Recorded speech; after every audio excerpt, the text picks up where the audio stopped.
هذه القصيدة مهداة مني أنا عبد الله بن جلسة إلى الأخ والصديق رجل الأعمال عبد الله بن سعيد أبو زياد الله يطول عمره. الشعر لو ما زلزل صدور الخلائق والعباد أحسن نسميه أي حاجة ثانية غير الشعر. والفكر لو ما صار صوت العاطفة وقت الحصاد ما كان في الجملة جذور ولا غصون ولا ثمر.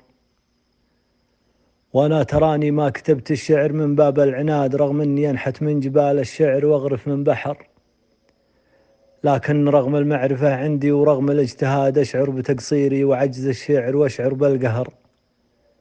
أرجوكم أعطوني قصيدة تنكتب في بو زياد مني أعطيكم شطر ولا أنتم أعطوني شطر. لا تتركوني في صراع وفي عذاب وفي جهاد، هذا بشر لكن صفاته ترتفع فوق البشر.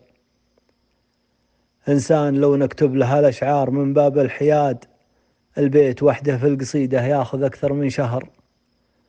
ولو قلت لي عبد الله بن سعيد عنا بيش زاد، قلت الإجابة في السحاب وفي الجبال وفي الشجر.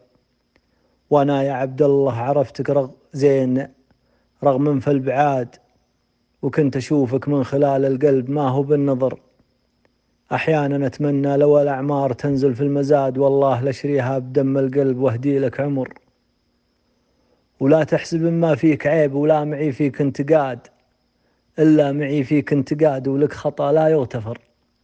وش فيك لا جينا بنعزم ناس من كل البلاد يقولون معزومين في بيضان من قبل العصر. وليش الكرم والجود في السدين تنقاد انقياد، وليش للضيفان صدرك يصبح أوسع من قصر.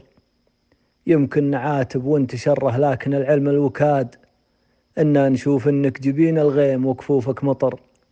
وان كان عبد الله بن جلسة ما بلغ كل المراد، أرجوك يا عبد الله بن سعيد دور لي عذر.